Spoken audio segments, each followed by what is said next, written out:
3 दिन के बाद ये पानी अब इतना गलीज पानी बन चुका है कि अब इसमें डूब कर मरने को भी दिल नहीं करता। ये मुलाजमीन है, मर जाएंगे इस पानी की वजह से। 2 बंदे यहाँ से सिविल हॉस्पिटल जा चुके हैं और वो उधर सीरियस हालत में इस गंदे पानी की वजह से। जोहला स्टेडियम में 100 दुकानें हैं। अगर मैं सिर्फ एक दुकान की बात करूं, 21 खानदान इस रेस्टोरेंट से पलते हैं और ये रेस्टोरेंट के चूल्हे बंद हैं और उनके घरों के भी चूल्हे बंद हैं। डीसीओ साहब कहते हैं कि जब बारिश ज्यादा होती है तो पानी ज्यादा आता है, मैं क्या करूं। अब अल्लाह ताला से ये भी दुआ नहीं कर सकते कि या अल्लाह बारिश आए, क्योंकि जब मजीद बारिश आएगी यहाँ पर कश्तियां ही चलेंगी।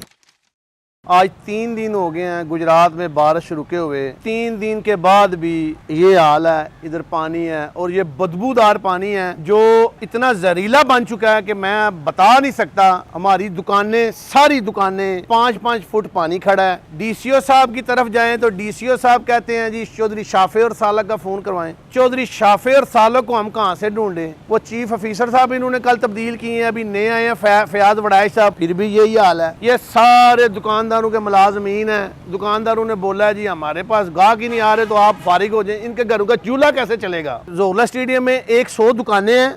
अगर मैं सिर्फ एक दुकान की बात करूं, ये शहजाद रेस्टोरेंट की, तो इसके 20 मुलाजमीन हैं और एक इसका मालिक। 21 खानदान इस रेस्टोरेंट से पलते हैं और ये रेस्टोरेंट के चूल्हे बंद हैं और उनके घरों के भी चूल्हे बंद हैं।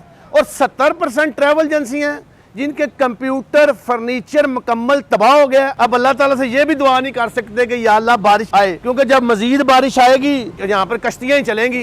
ये डीसीओ साहब कहते हैं कि जब बारिश ज्यादा होती है तो पानी ज्यादा आता है, मैं क्या करूं। ये डीसीओ साहब भी बिलावल भट्टो वाली जबान बोलते हैं, इसमें हमारा क्या कसूर है? हम लोगों के घरों के चूल्हे बुझे हुए हैं। ये आपके सामने बहुत गंदा पानी है। 3 दिन के बाद ये पानी अब इतना गंदा बन चुका है, इतना गलीज पानी बन चुका है कि अब इसमें डूब कर मरने को भी दिल नहीं करता कि हम गंदे पानी में डूब के मर जाएं।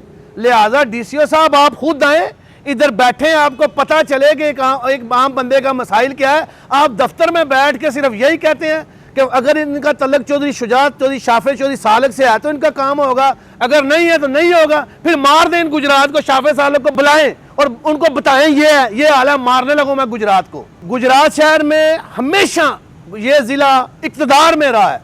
यहाँ से साबिक वजीर आजम, वजीर आला, वजीर दाखिला, वजीर इत्तलात हमेशा से इस शहर में ने। अब ये शहर ही डूब गया। अगर ये शहर डूब गया तो फिर पाकिस्तान ही डूबेगा ना। यहाँ पर सबसे ज्यादा पंखों की सनतें यहाँ पे हैं, लेकिन हमेशा इधर करप्ट लोग आते हैं, करप्ट लोगों को लगाया जाता है। वो सारा रेवेन्यू लेकर इन सियासतदानों को देते हैं और सियासतदान अपने डिफेंस में रह रहे हैं। उनको इनसे क्या है? ये जो फलां पार्टी जिंदाबाद, फलां पार्टी जिंदाबाद 77 साल से हम लोग कर रहे हैं, कर करके हमारा ये हाल हो गया। गुजरात में यहाँ पर जो बच्चे कूड़ा उठाते हैं उनको पढ़ाने के लिए एक स्कूल बनाया गया। वो स्कूल उस कंटेनर में है, तो वो कंटेनर भी पानी में डूबा हुआ है, बच्चों का स्कूल भी पानी में डूबा हुआ है। वो बच्चे अब कहाँ पढ़ेंगे? डीसीओ गुजरात का ऑफिस ये बिल्कुल सामने है, लेकिन डीसीओ साहब हमारी बात नहीं सुन रहे। 100 दुकानों में 500 खानदान पलते हैं। 500 खानदानों के चूल्हे इस टाइम बुझे हुए हैं। अल्लाह को भी आपने जवाब देना कि मैं सारा पैसा खा के नहीं आया, कुछ लगाया भी है मैंने। हमारे हाल पर रहम किया जाए और हमारी मदद की जाए। 6-6 माह के किराए छोड़े जाए, पानी फौरी तौर पर निकाला जाए, वरना ये लोग मर जाएंगे। ये मुलाजमीन है, ये इधर ही रहते हैं, ये मर जाएंगे इस पानी की वजह से। तो इसका जिम्मेदार चौधरी शुजात, चौधरी शाफे, चौधरी सालक होगा, डीसीओ गुजरात सफदर विरक होगा। इसका जिम्मेदार कौन होगा? 2 बंदे यहाँ से सिविल हॉस्पिटल जा चुके हैं और वो उधर सीरियस हालत में इस गंदे पानी की वजह से।